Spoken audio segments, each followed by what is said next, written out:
You're listening to Inclusive AF with Jackye Clayton and Katee Van Horn. Hello, hello, hello. Welcome to the Inclusive AF podcast, where we explore the intersections of diversity, equity, inclusion, and how they shape our workplaces and communities. I'm Jackye Clayton.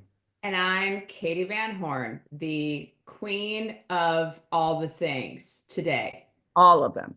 I just decided to give myself that title.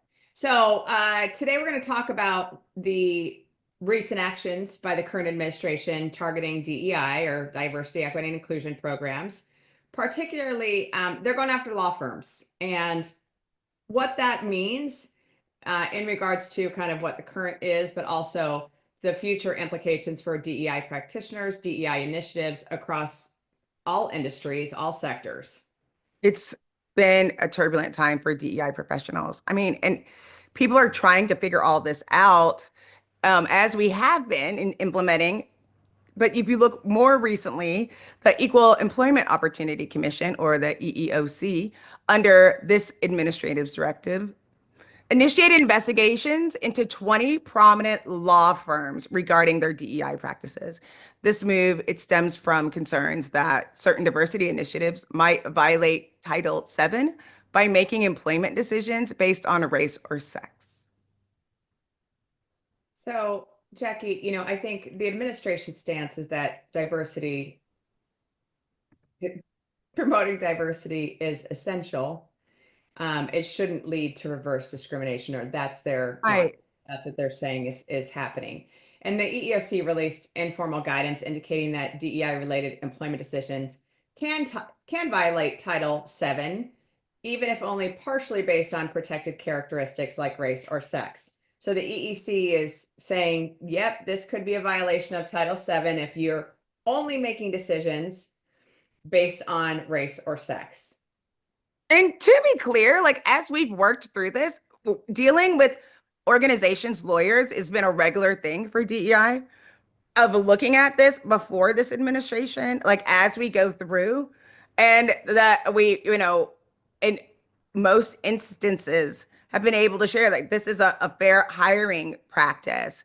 But now from the legal community that's already, nervous about those things, we have DLA Piper, which is one of the world's largest law firms, disbanding their minority employee groups that because of fear, although they weren't among the 20 firms to be initially investigated. The move really reflects how they're going to approach with these new directives. And instead of researching and digging into it, they're just like, okay, we're going to disband everything. And it makes me frustrated because I want to see, when we see a lack of inclusion at these places, who's going to step up and say something? Right. I think that's the whole thing, is it's this, hey, we're going to raise concerns, or, we're going to say, what are we doing with these DEI initiatives? But you have a lot of different law firms, and they are removing now references to what partners have been involved with in regards to investigations. And, they're trying to basically get rid of any attention or any highlight being placed on them. And that really creates a whole level of uncertainty of like, okay, so if we're in, you might say the word promoting DEI is a very interesting term, because it is one of those things that they don't want to face any legal challenges. They don't want anyone coming after him, but based on maybe cases that they've taken in the past, or positions that they have supported, that they now could be put under a microscope, which is just, again, it's scary. It's scary, but it's fair, right? We should be looking at that, because maybe if people dug in, then they actually would understand like the number one group that gets, benefit from DEIB at this point is white women. And the number two is white men, looking at some of the way that DEIB initiatives go across. But I digress, like I don't know who you're trying to help or hurt. I don't know why you think you're being discriminatory and that somebody just gets those hires, but it makes me mad because it's such great work. But you look beyond the legal sector and you look at other agencies, And, things like that are being passed to people who don't have this expertise. It was the Department of Education under Linda McMahon, which, again, another story for another day. But they said they're going to transfer responsibilities like student loans to the Small Business Administration and special education to the Department of Health and Human Services. So it really goes along that agenda that, Trump, again, didn't know anything about, to look at this broader agenda to reduce federal oversight to promote state control. But I will keep saying over and over and over again, if the state control worked, we wouldn't see so many discrepancies amongst all the states. Like if they had their best part of action, show me the one that doesn't try to benefit themselves. And I would also say, again, thinking about the infrastructure of the United States, a lot of times when they're saying we want the states to have control, it's also what they're really saying is we don't want to have to pay any type of money from the federal government Yeah, to manage these programs or to help manage and mitigate some of the risks that come up. We want to keep it at the state level so that, I mean, like education is a great example where if they're, dismantling the Department of Education, no longer giving federal funding for state, for schools, then the states have to come up with money themselves. And in very poor states, that's not going to work, or very, poor cities, whatever it might be. And right.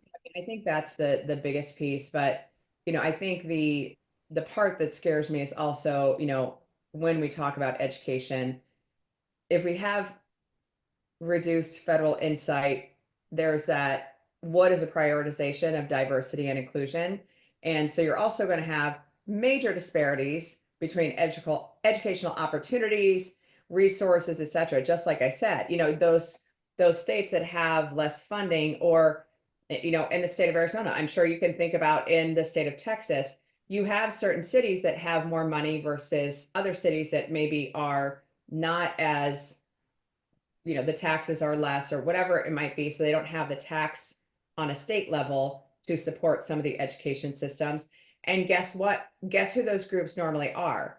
They are the people that have been historically disadvantaged, historically underrepresented, historically just given the worst possible situation. So, I think when we talk about resourcing, that's a major implication when we talk about diversity and inclusion and, putting things at the state level. Right. People literally thought they weren't going to be hurt by this. I'm not just trying to be right, even though we were right. And I'm not trying to say just, I told you so, even though we did tell you so. Because who is being affected by this when you dismantle this, like Katee said, and you get the education? Okay, we're not going to have any federal funding. So then who does it fall to? It falls to everyone. It falls to the American taxpayer. Unless you're in that top percentage, you'll benefit. Like you look at what happens when you no longer can give free lunches. You don't have USAID. Like those things that those help farmers to be able to subsidize those foods and vegetables that come to like use for school lunches. And like you said, like I'm in Texas and it's one of the more wealthier places. It still has its challenges and it has been like underfunding education forever. But you like some of these places gonna fall straight off. Like Right. they're just not gonna educate anybody. I don't know what they're gonna do with the people. Right. But that's also where like all of these different initiatives around education come into play, where it's school vouchers or this type of Right. private, privatization of schooling. And sure, that works in wealthy neighborhoods, but it doesn't work for those Title IX schools and schools that are, again, historically underfunded. But the good news, I will say, kind of going back to the law firms, Right. is that, these law firms are taking a stand and they're basically saying, we're not negotiating with the White House regarding our clients or our legal actions. So Mark Elias, chair of the Elias Law Group, he basically said, we're not negotiating. This is something that, we're going to uphold the rule of law and we're going to resist intimidation and we're going to emphasize the importance of those two things. But we're also not going to say yes to whatever legal actions or whatever clients they should or shouldn't take on, which I get, that just makes me happy that that resistance is happening. And so kudos to Mark Elias with the Elias Law Group. And Yeah, but I mean, I'm sorry to be like Debbie Downer, but it also highlights like this tension between the government and organizational autonomy in promoting DEI. I mean, and this is crazy talk. Like, this is not like we're trying to look at less government overreach while creating more government overreach doesn't make any sense. And so, because there's this tension between, the government and these private organizations, like you have to like navigate these challenges carefully. Like you have to look at compliance with federal directives, but you have to stay true to your commitment for diversity and inclusion. 100%. And I think that's absolutely where the DEI professionals that are currently doing this work, they have to reassess how they approach diversity, equity, and inclusion. And, making sure that you're advocating for diverse perspectives, making sure you're advocating for voices to be heard. That is going to be a very tight rope that DEI practitioners are walking, because you do have to go, how do we make sure this is still legal, but Right. also make sure that we're doing what's right from a human rights, civil rights, all of these things.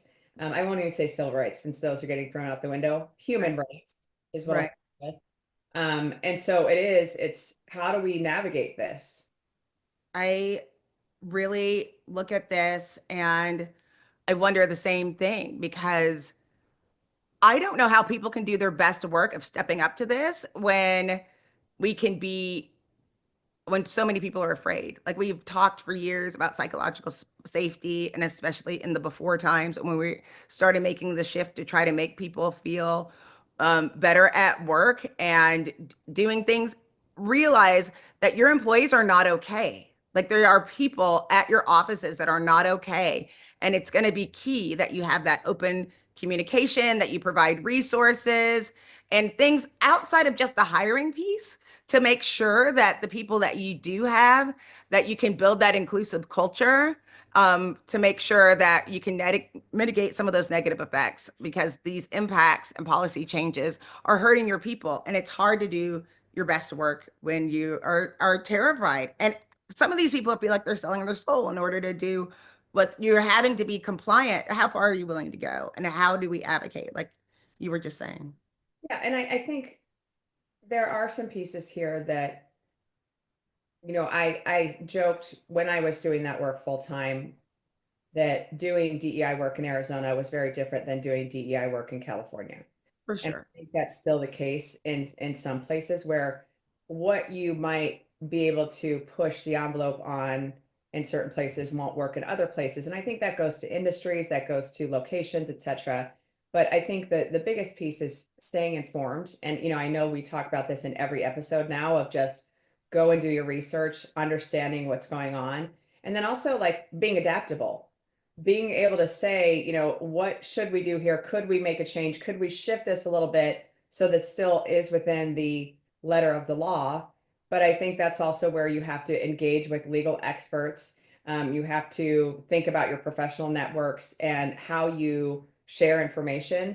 I know there are so many good conferences, so many good places that people are sharing what should we do in this changing climate, in this changing situation. And, I think any way, and this podcast being one of those things to do, any way that you can listen and learn, and then also share what you've learned with other folks in this DEI space to say, how do we navigate this evolving landscape? How do we navigate what's going on? How do we make sure that we're doing the right things, again, by our people that are scared to death right now? And then also, how do we make sure that we do a CYA for the organization as well, so they aren't put under a microscope? So again, I'm just going to go with, it's a tightrope. It's a balancing act that DEI professionals have to walk right now. And when you're talking to these legal experts or people, compliance experts, make sure you're talking to real experts that do this work, like not everybody that just has a law degree, because this is not like the fact of the matter is, and Katee, tell me if you think this is wrong. most corporate counsels will just tell you to stop doing it. Like whatever it is, they don't want, because they know that it's going to cause a case and it's going to cost the organization, and it puts pressure on them to protect the organization. Our legal counsel at work, sure, they might care about DEI work, but you really want to have people that are engaged, that they're protecting the organization, the employees at organizations, not just people that are just protecting the company, not the employees there. Absolutely. And I think we mentioned or had Michael Paciello on a few weeks ago. Go back and listen to that recording, because I think that's another great space where we were able to have an open conversation about how his firm is approaching it, what they're thinking about. And so, if you have not heard that episode, please go back and listen to it. I think it's just, this is a time when we all need to be coming together and learning from each other as much as we can, but also don't sell your soul to the devil. Like, if you start to feel like you're going down that path, or feeling like you are being asked to go down that path, reach out to Jackye, reach out to me, reach out to people in this community. We have ideas, we have places for you to learn and to grow and to think about this differently, so that we can continue this work in the right way. I think, yes, I appreciate that. And one of the things that we talked about lightly that's so important is not to surrender before you even get in the fight. Right. Like, that's what I see a lot of lawyers doing. Like, they just punt all of it. And Yeah. then the people that are there don't know what to do. Right. But that is the easiest answer, is just stop doing it. So I get why lawyers are saying that. That's the easiest answer. It's not the right answer, but it's the easiest answer, and Yeah. the least amount of friction from a go forward plan. And again, I know why attorneys would say that. Of course, they're like, hey, let's just stay out of any lawsuits, stay out of the spotlight in this regard, all of these things. Yes, you have a cute tail. It's why our moms used to say there's nothing good happening after midnight. It was Uh, just easier.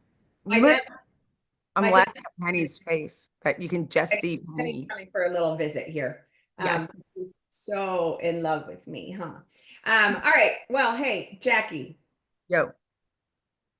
glad we were able to unpack this. And glad folks, if you are interested, and like these conversations, please remember to subscribe and stay tuned for our next episode.